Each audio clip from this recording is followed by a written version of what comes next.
Welcome to the Toffee Blues, your source for all things Everton. I'm Connor Williams, joined by Ed, and we're going to be doing the extra time segment. First of all, give us your thoughts on the game overall. I don't think it's as bad as people are saying it is, to be honest. I think, it's points that we should have won. But at the end of the day, if you can't win a game, don't lose. And we haven't lost. It's another point on the board. It's what we've needed. So I can't really complain. I think it's just a case of we didn't have enough energy to get through. From what I could see, it does feel a bit like they were maybe, I don't know, tired. Maybe that's probably the correct way to say it. Obviously, the Leicester game must have took a lot out of them. Chelsea's not exactly the easiest team you can come up against. So maybe it is just a matter of tiredness. I know I think it's more the fact that it's Watford. They're not exactly a team we like, and the amount of players they had out. But I agree with you. It could be worse. Bearing in mind what happened when they came to Goodison Park, it could have been worse. If you're not going to, like you said, if you're not going to win it, don't lose it. And Leeds got battered as well. Were you surprised to see him go with the 5/3 at the back again over 4 at the back? No, because I'm at the solution of if it's not broke, don't fix it. Because at this point in the season, if we were safe, then I would say, go for an experiment, go for something like a 4-3-3 maybe. But at the end of the day, it's worked against Chelsea, it's worked against Leicester, and I think the only real problem we've had was it being the exact same 11, apart from Mina. And with that being 3 days later, maybe not had enough recovery in terms because they worked their socks off against Leicester. It's kind of a bit. I don't even think we really had that bad of a game. The defense were great. The midfield were great. I think it was the right system to play for the football that we were going to play, but it's just the forward line. It was just lacking that final pass that needed. Yeah, I was looking at the stats now. It's not like we struggled to, we had 16 shots compared to their 6. The shots weren't of a great standard, though, as the expected goals is only like 1.6. But we were getting shots off, 5 of them on target as well. It just seemed like we just lacked that, like you said, like a lethal finisher. Maybe that's where a fit Calvert-Lewin without all his injuries would have made a difference, or something like that.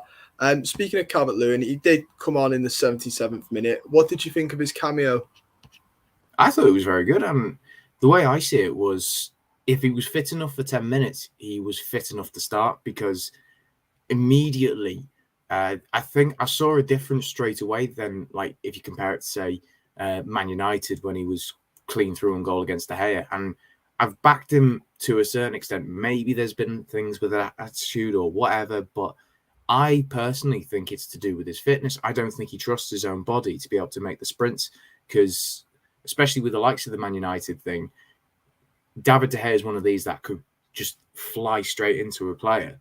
He's going to get injured. He might pull a hamstring, which then meant he might be out for the season. So it's a case, I think this game, he was fully fit, maybe not completely match sharp, but there's one significant little moment in the game where he's got 3 Watford players around him. They all swarm him, and he uses his body to hold them off, using his strength, and then he's using this quick feet thing and gets past all 3 of them and then gets tripped up, but then the ball carries on continuing. So it's just, I do think he's been lacking match sharpness as well. And I have to say, I thought the 10-minute cameo was fine. I think it was arguably, I mean, he's not had much to compete with, but it's up there with his best in the season. Yeah, I've heard that it was shades of the old Calvert-Lewin as well, in terms of he chased, bodied a bit more, tried to win the headers. Another player who's doing that, I mean, possibly could have made the difference is Demarai Gray. Had a couple of chances. One of his was probably the best of the game, where he just pokes it wide. It's a running theme now that people are talking about of Demarai Gray not quite being up to scratch as he was at the start. Maybe he just exceeded expectations, and now we're all expecting him to do it game in, game out. But give me your thoughts on Demarai Gray yesterday and as a overall this side of the season. I'm personally going to say, I think against Leicester he was pretty good. I reckon it again. I think it's just down to lack of fitness for this game in particular, because he did well against Leicester, and of course he did all right yesterday in terms of getting into the right position, getting his body in the right place, the right time to have a shot, and especially the chance. I mean, I can't really defend that. He should be putting that in the back of the net, but again, he sort of weaned off at the end, and it was I think it's just again lack of match sharpness. I think the one that really should be talked about at the moment is Gordon. Don't get me wrong. I do like him. I do respect him, and I do like his hard work and whatever. I do think his match, like, what's the word? He's trying decision making. His match decision making sometimes needs a bit of work. It's like a couple of the corners yesterday, he couldn't get it past the first man. And at Leicester, we had Gray on the corners, and we actually got a goal from one of the said corners. So it's a case of, could Gray have been sat on that one?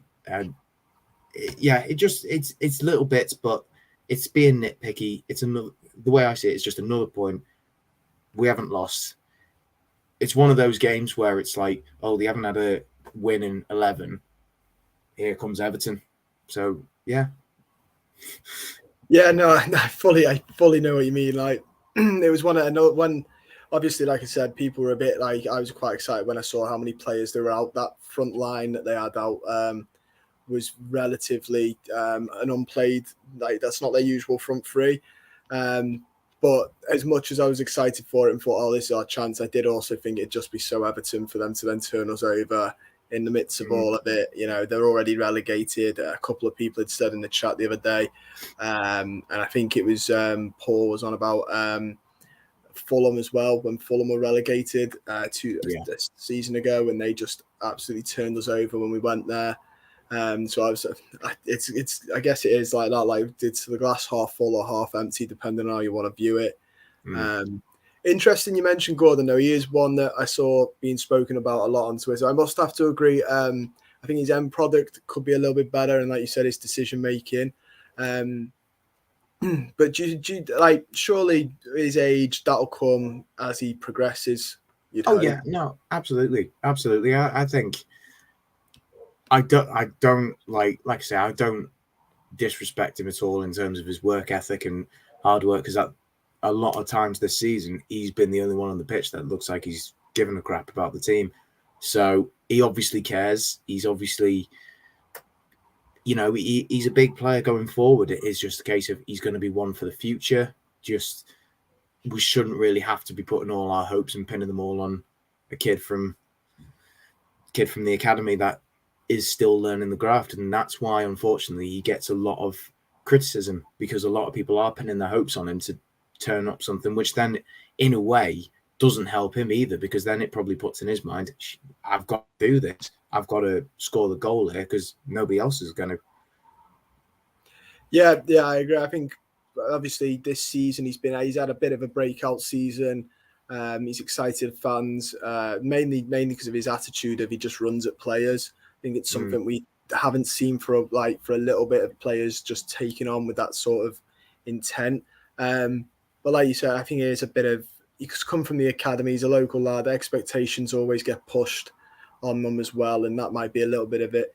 You mentioned set pieces, and Erwin's put here in the chat, I think Gray was poor, but he's put Gordon isn't great with set pieces, and was through in because Digne's was our set piece specialist, and obviously he's left. Would you say that's one thing we might have to look for in the summer? Somebody who is a set piece specialist, or at least a bit more capable. I'm talking like free kicks as well, not just corners. Yeah, I think, to be honest, I don't even think a set piece taker is the right brand nowadays. To be honest, I can only really think of one set piece taker in the league, maybe two.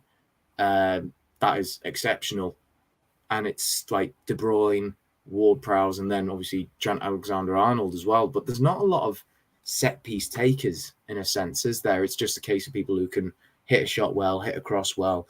So I think realistically, you need to be maybe get one person in who's got a decent cross on them or a decent like delivery from a corner.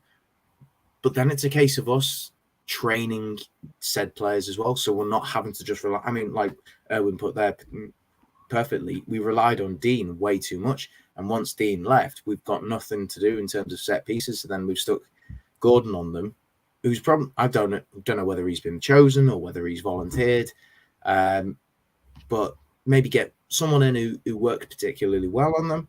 But we need to train that in ourselves because if you can't beat the first man on the corner, then what's the point in taking the corner? Yeah, it's amazing how many footballers struggle with that. To be honest, it's absolutely mad. But you are right. It's dead ball situations is something that again, a bit like Gordon's end product. It's something you can train into players, especially younger ones. It's not it's not like a physical sort of thing where if you've got it, you've got it. If you like pace, if you've got it, you've got it. If you haven't, you haven't. You can train crossing ability, shooting, and you can from dead ball situations. So maybe there's a need in the summer to drill when we're in America on the tour to drill set pieces in a little bit more. Yeah, definitely. Need something maybe like I don't know, does Clement sort of do that training? Because I know he does the set piece scenarios, but whether he does the proper training, I don't know. I'd hope so. If not, surely like the likes of Leighton Baines and Ashley Cole, more so Leighton Baines, surely he's got some pearls of wisdom on how to take set pieces. You'd certainly hope so anyway, some of the memories he's given us from them. I know it's so sad to think about now. Every time like we get a free kick, and I'm like, oh, I'd kill for Leighton Baines to be standing over the ball. But to be fair, we haven't really had anyone since Baines. It was like Dean could hit one or two good free kicks. We have Rodriguez for a short amount of time. Other players. It's one of these like we haven't had that luxury. And I think Baines was one of those types that you get once in a sort of blue moon, like I say, with De Bruyne and Ward-Prowse. I mean, Ward-Prowse has sort of just come out of nowhere, but it's only just taken now for someone to get near the record or break the record of Beckham for scoring from free kicks in the Premier League. And I think he only got 13, something like that. Out of God knows how many free kicks he's ever taken. So it's not like it's not necessary really to look at. It's just somebody who can deliver a ball accurately. Exactly. And yeah, like you said, like Beckham's records, it's impressive, but it's not the high numbers, it's not beyond reach. A player that I think has impressed a lot of people, but I thought he was impressive again yesterday, and even more so in the fact that we're seeing him used in a slightly different way, is Alex Iwobi. Obviously, he was more central. Since the 3/5 back, he's been put in the right-hand side of it. Seems to be coping fine in it. Give me your thoughts on what you saw from him yesterday. Again, can't fault his effort. Again, I think he's...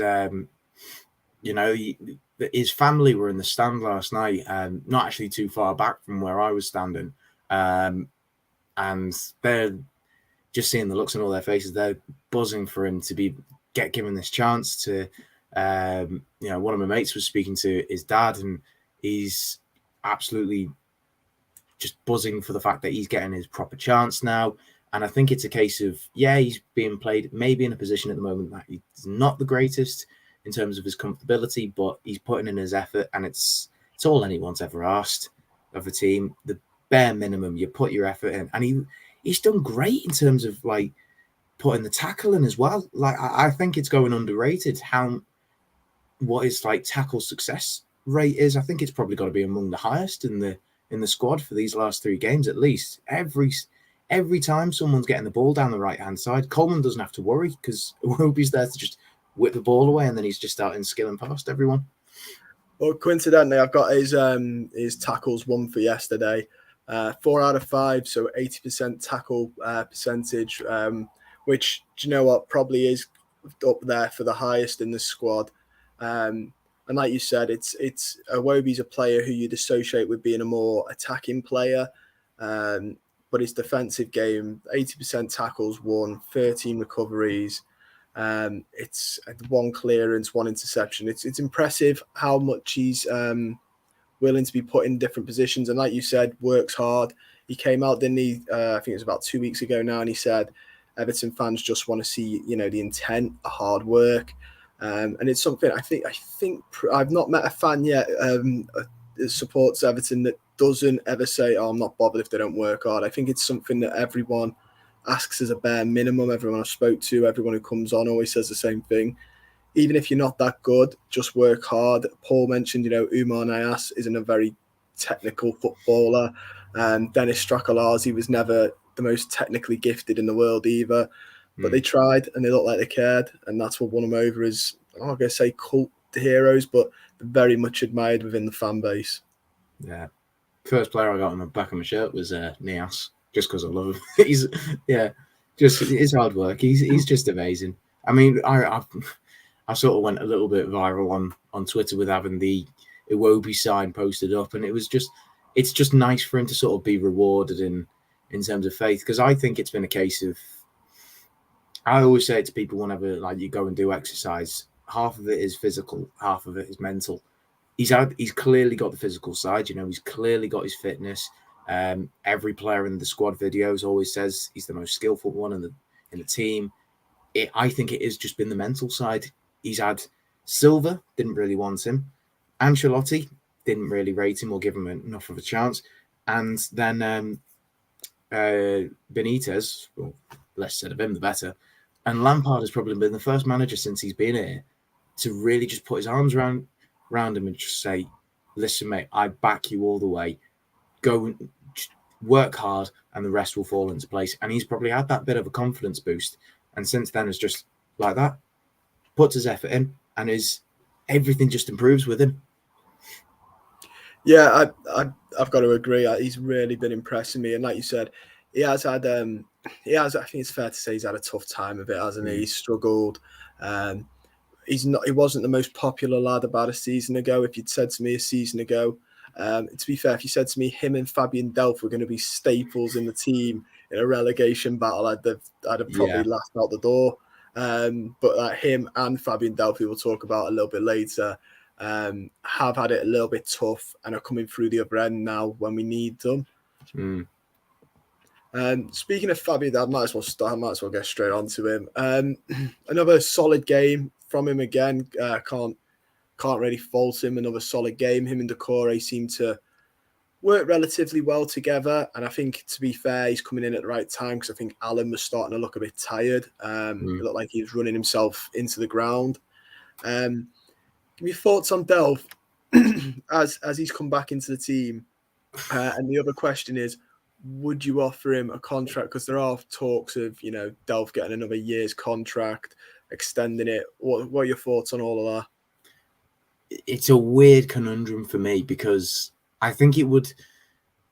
I'll get the contract bit out of the way now, because I do think there's a case of maybe he's playing for another one, maybe he's playing for another year, maybe he's playing for an extension, which, if that's the case, then fair enough. I can sort of understand why he's putting an effort. Maybe he does care enough about the situation with the squad at the moment. I don't know, but if they can offer him one, which is like a pay-as-you-go appearances, because obviously his injury track record is not the greatest, then I think he'd get... I would offer him on the pay-as-you-go basis, but I probably, if it was just a full season long one, I wouldn't offer him one, because I do think it's one of these where it's, if he does play for it, get it, and then it could be another situation where we miss him for about 6 months of the season. So yeah, but fair credit to him. He's come in and he's been exactly what we've needed. Just something, a bit of defensive stability that can just sit in front of the back line and really control the game.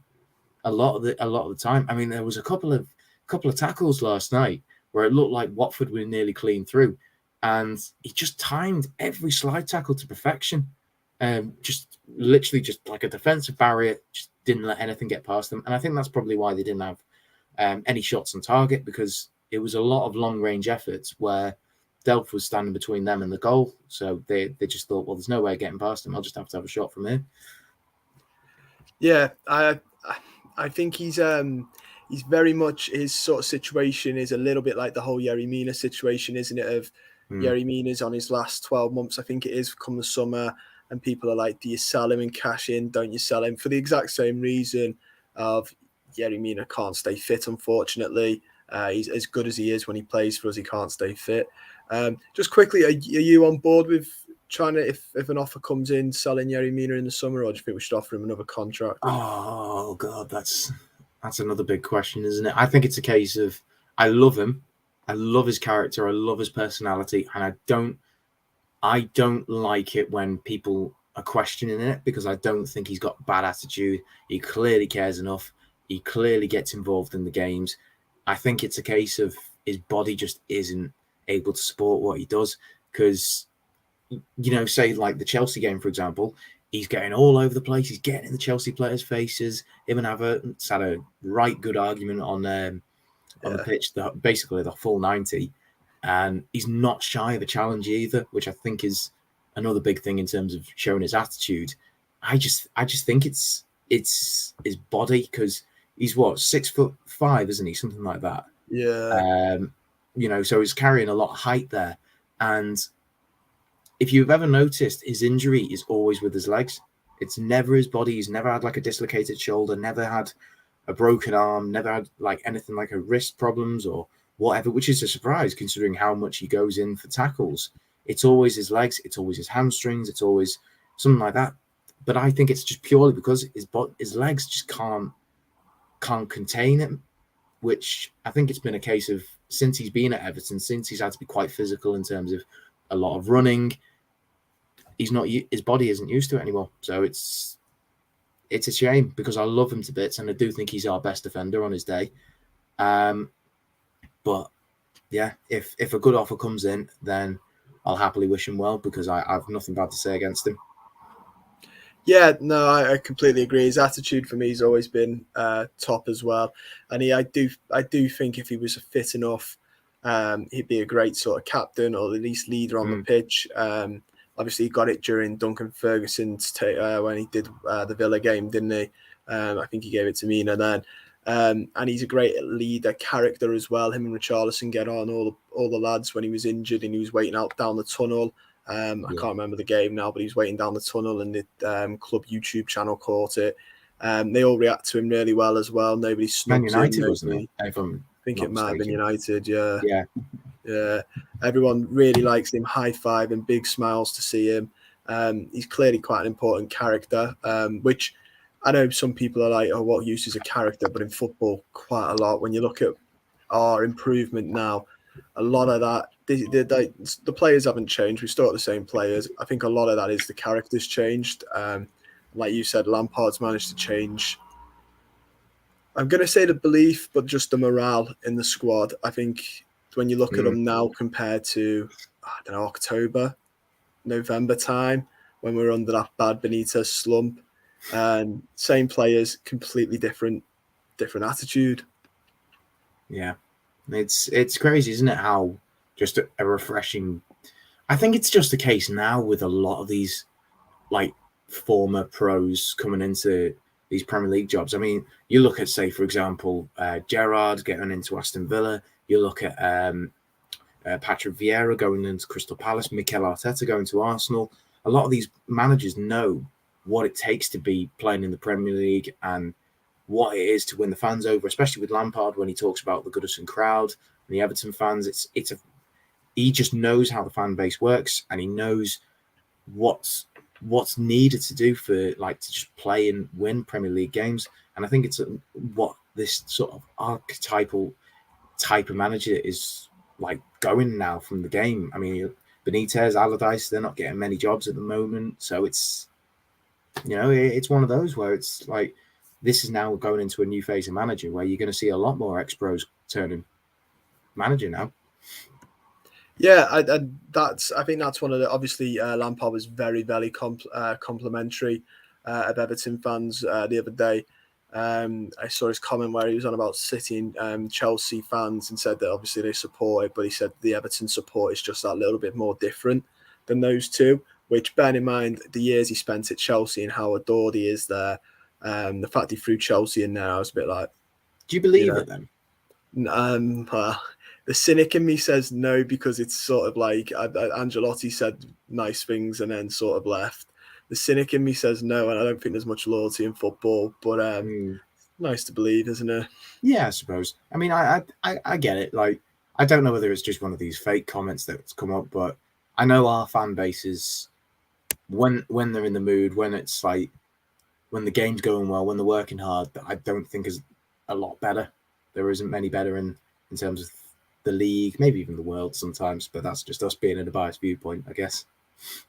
Yeah, well, that's the other reason I'm like not too. I was like on the fence, other than obviously that it's the fact that I know our fans are, like you said, when they've got something to cheer for, do tend to cheer the loudest. It's just this season, we've not had a lot to cheer for large parts of it.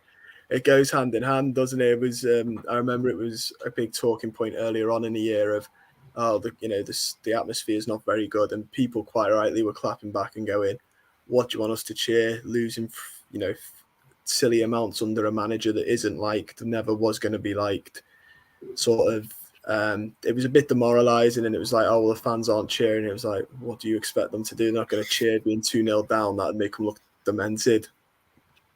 Yeah, I don't. I think even if we were to go like, I mean, for example, like the Leicester game, the support was still there because it was a belief. There was a belief that we were going to get something, and I think whether that's just turned around since maybe even the Man United game where we managed to get the win there. The atmosphere went up a level, and then obviously the Chelsea game. It's just been a belief, and everyone's now back in Lampard because it's kind of like we put all our eggs in one basket with when it was all linked with Pereira and that as well. But everyone's realised that Lampard probably is the right choice for now, anyway, at least because he gets the fan base. What was once split, or just in fact desecrated for a fan base, is now unified as one. You see them going to the Finch Farm to cheer the players on. You're seeing the flares being used every game almost. So, if you've invested in pyrotechnics and flares, your money and stock has gone way up. But, you've see the Leeds fans doing it. Spurs fans tonight against Arsenal, they've had the flares out before the coaches were coming in. So obviously, everyone else is starting to take note that it's like, it's working. And I think it's just great to see that the fan bases are being influenced by Everton in a positive way, that they've seen how it works for us and want to try it as well. But they won't be as good as us, never.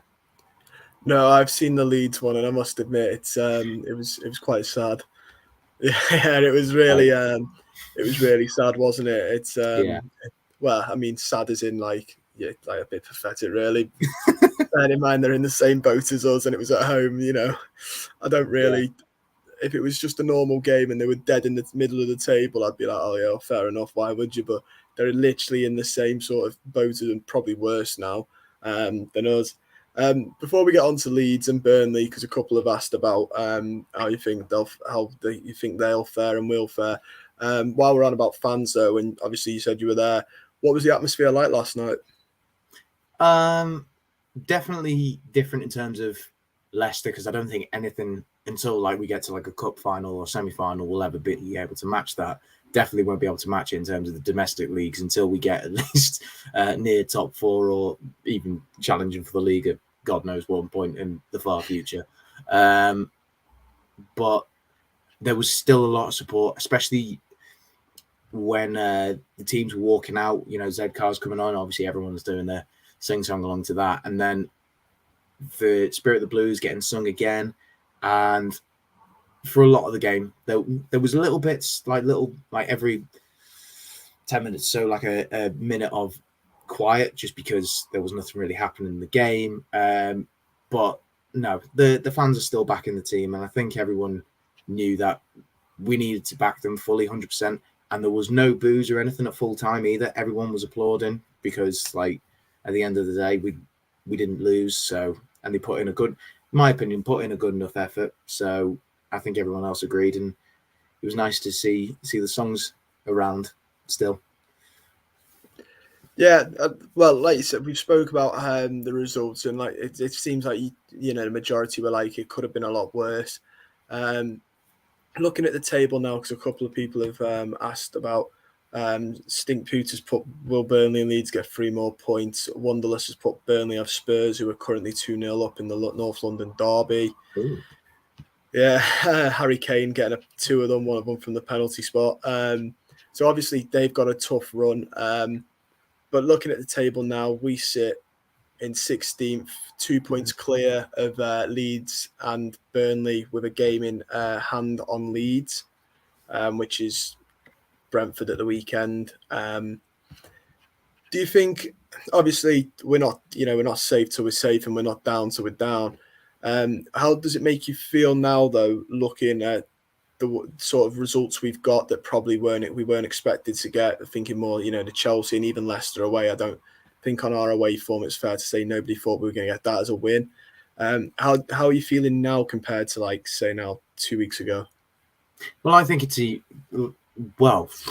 since the Burnley game, I'd been resolved to that we were going down just because of the pure mistakes being made, the form that we were in. Nothing seemed to be changing. And then obviously you're looking at the next couple of games, it's like, oh shit, it's Man United, Liverpool, Leicester, Chelsea. Not expected anything in terms of points from those.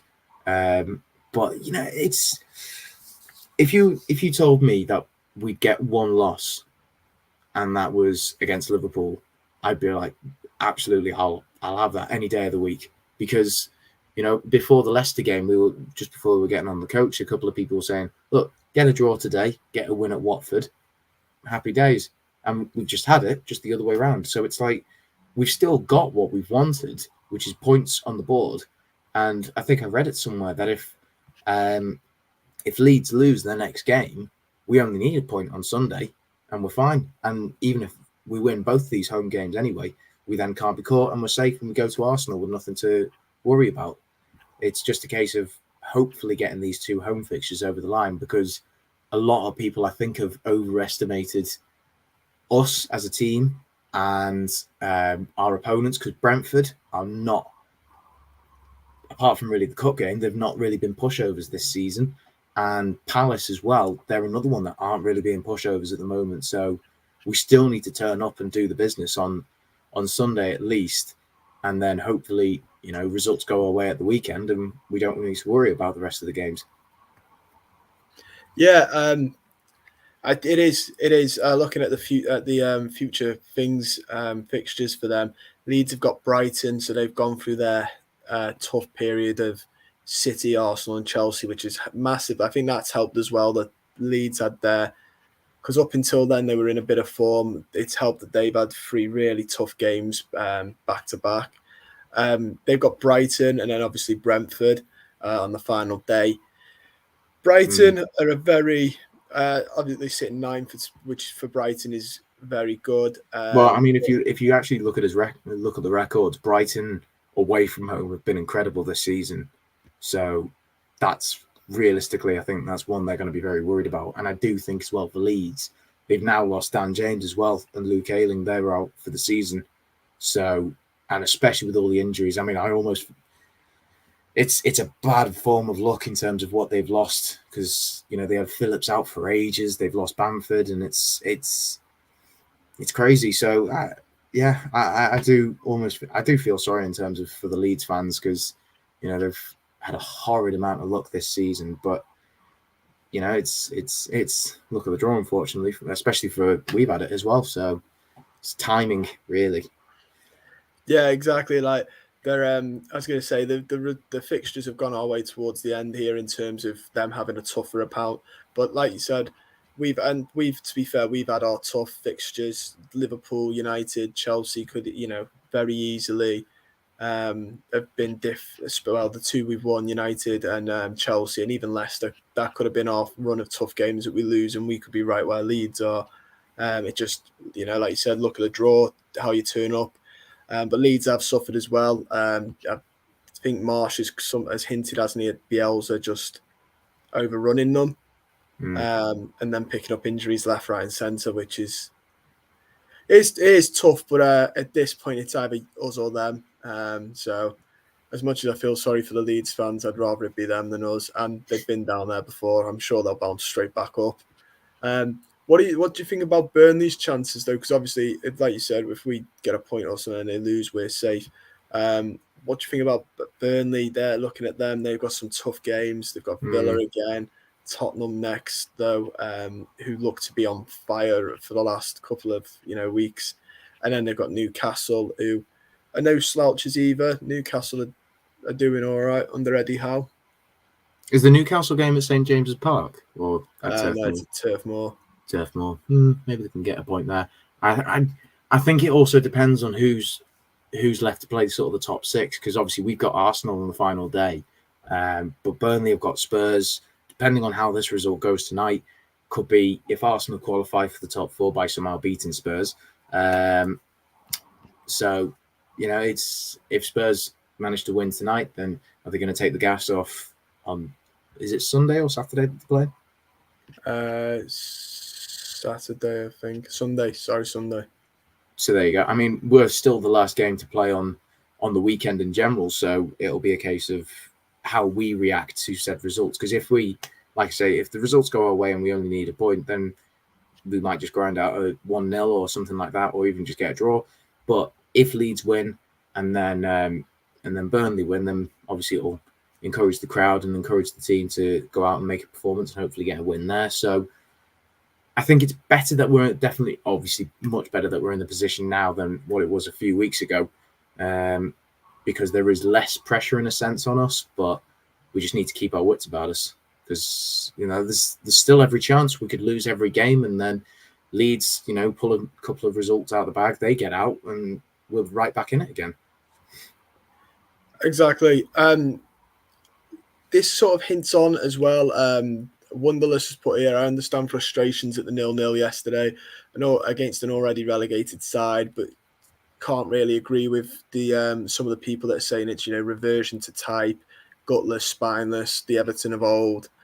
He then the lads put a shift in. Lack of ability to break down a sturdy defence is clear though, and that can be improved on in the off season for sure. So depending on who we get in, I think we're looking at like Brendan Johnson, isn't it, that we're looking at, and a couple of other Championship lads. I have to agree with what he's saying, and like you said similar. And I saw someone tweet as well. It was true. Like, if worse comes to the worst and we did go down, we wouldn't go down because we drew against Watford away. It would be more, you can't hold it on one game. There's plenty of games we lost this season that you could sort of, but not Watford. I don't think that was the make or break for us. No. It would have been nice to finish it over and done with in that game, but yeah, I mean, it's at the end of the day as well. We've only had 9 points away this season, so it's kind of, was everybody expecting a battering, considering how we've looked in terms of going away? I think at least the building blocks of, we got a clean sheet, which is of rarity we've had in the away games at least. I think the last one was potentially, it probably would have been back in August, because in all the draws we've had, we've conceded. So yeah, I think it was back in August was the last clean sheet we had away. So building blocks at the end of the day. Exactly. I think because everyone said thought we got it against Leicester, we got a monkey off our back, which I think we did to a point. It probably psychologically helps the players a little bit more. They're not probably going to go away thinking, "Oh, we never win away," which I personally think it doesn't matter what level of football you're playing at.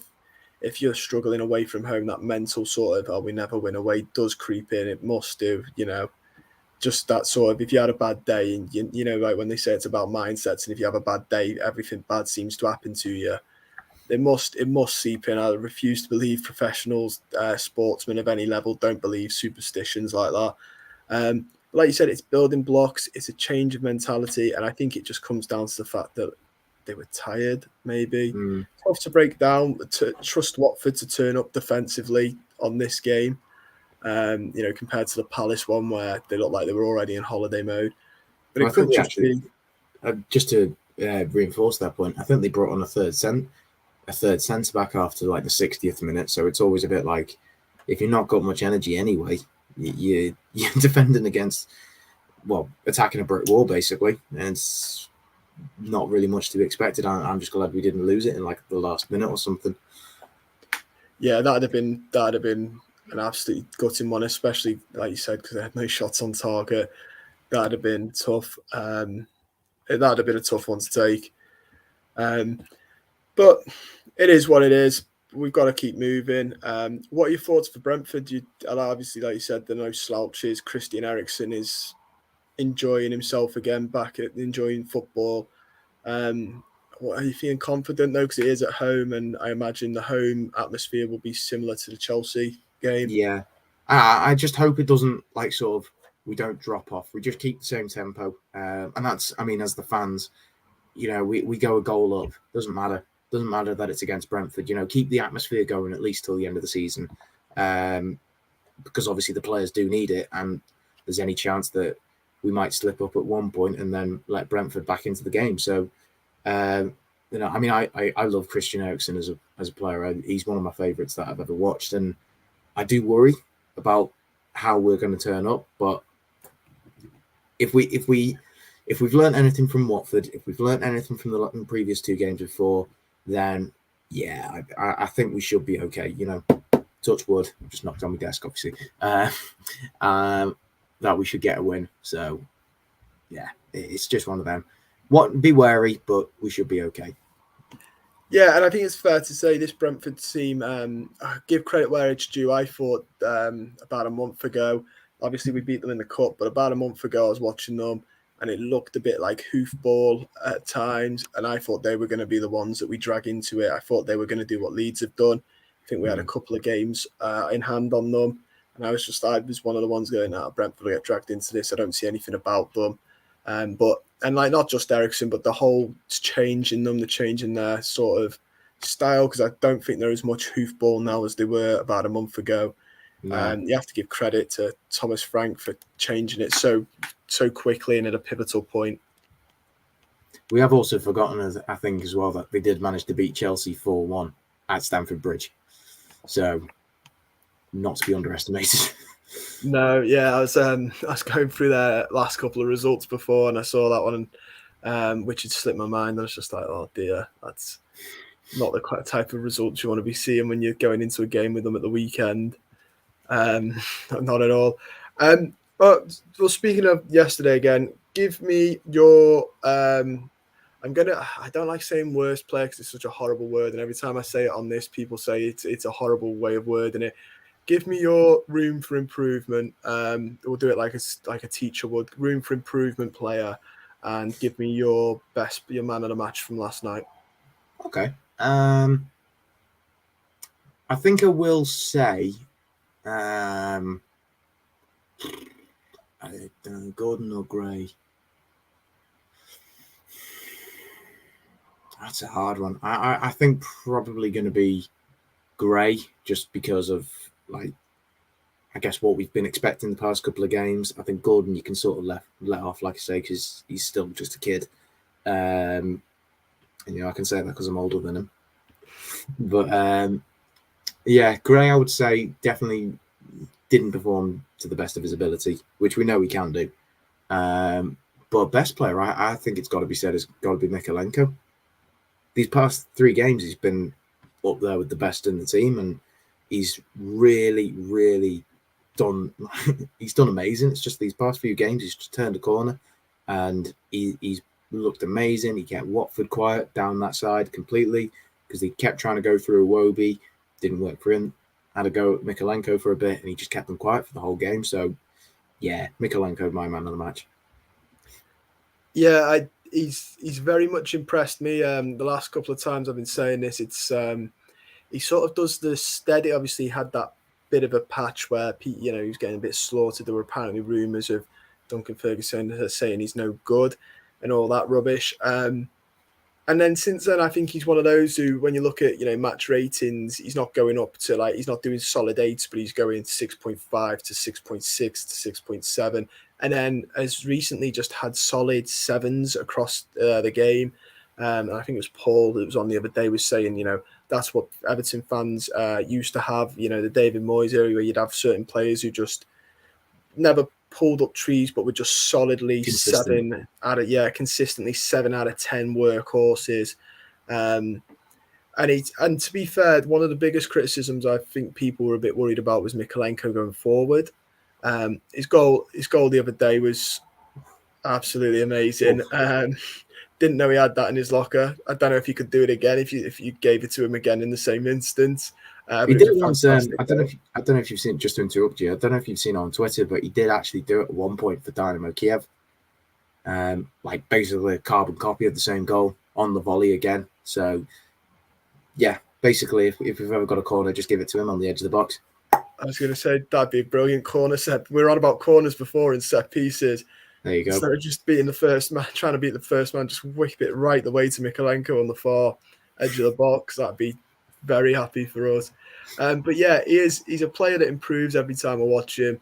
And not just his goals, but I've noticed a couple of times with him in Gray, he's getting down the side of Gray an awful lot. Doesn't always get the ball passed to him, which I'm like not annoyed, but sometimes I watch thinking just lay it onto him. But the intent's there. Bearing in mind, I think a lot of from what I'd read, I was a bit worried we'd signed a left back that was too scared to go past the halfway line when I was reading the comments when we first signed him. But he certainly seems to have an attacking prowess about him. And when you've got Ashley Cole and Leighton Baines in the backroom staff, I'd sort of hope he'd have some sort of prowess. Mate, he's going to be the next Roberto Carlos with those two. You'd hope so, wouldn't you? I think it was Paul again that said he's got one of the best attacking left backs and one of the best defensive ones. He was like, surely he's got to be absolute wonder in like 2 years' time under those two. You'd hope so. Yeah, the other thing I like about him is he works hard. He did this. Thank you to the fans as well. I think he's quite. I think it's got to be said that he's very tough. Bearing in mind, his current circumstances in Ukraine, it's not easy to, focus on football when there's so many other things. So, fair play to him. He's mentally tougher than a lot of people and a lot of players. I think I've seen. Yeah, and a lot of people. Yeah, a lot of people. It's unbelievable. Erwin's put here, this is a bit of a fun one. You can pick one Moyes player and one Martinez player in the team. Who are you picking? I can give you a Martinez one basically straight away. It's just Lukaku. I mean, I loved Lukaku. I was so glad to be able to see him at least for one season. But he was, he just pretty much he's just exactly what we need at the moment. Especially with a lot of the passes and the crosses that we've had in recent games. I would say we've missed someone up top that would just literally stand on the byline and then stand at the penalty box and just knock them all in. A Moyes player though, that is a toughie. I mean, what's your Martinez one? So at least I would have gone with Lukaku as well. To be fair, I think it was a great point for us and in his career as well. I think it's one of the when you look at some of the teams he's gone to afterward, I think it's only Inter. I think they probably beat it, but I think his time at Everton is very, very good in terms of his career. Who's your Moyes one of you? God, that is a tough one. Lots to pick from here, isn't there? There's a lot that I could imagine would do a job as well. I'd actually go Jagielka. I think he was underrated in terms of his leadership at the back, and I think he's actually probably just what we need at the moment. Because I think there was a few times when it was just on the end of his sort of contract and the end of his career at Everton, he looked really good with Michael Keane, especially Keane. I think he got the best out of Keane in a lot of games. So, if we had a 2009, 2010 Jagielka in that team now, with still the leadership that he's got, I don't think there'd be a lot better in terms of the centre back. I think it'd actually be what Yerry Mina is to us now. Do you know, it's funny because obviously Moyes had some great players and I was like, oh, Arteta, Tim Cahill, who's my favourite Everton player ever. But the whole time I was thinking centre backs. I was like, Distan, Yobo, and I'd probably say Phil Jagielka. For the exact same reason, leader, solid defender as well. It was between him and I think Distan is sometimes quite underrated as well. There were a couple of those. To be fair, there were a couple from that era. I always think Leon Osman was a very good utility player in terms of can do a job. when needed. But yeah, coincidentally, I was also thinking defence, which is great to see. I do think that is all my questions, though, that I've got for you. So I just want to say thank you for everybody commenting. Don't forget to like the stream as well before you head out. If you're watching it back on YouTube, like the video, comment down below your thoughts on the Watford game. And you can go check out the Toffee Blue shop. There's the R7 Pyro t-shirt and cups. There's the Iwobi One Kenobi t-shirt and cups. So go check out all those great things. Ed, thank you for joining me, mate. It's been a pleasure. I think it's the first time I spoke to you as well on a video, so it's been a pleasure. Indeed, it's been a pleasure. No worries. Take care, guys, and I'll see you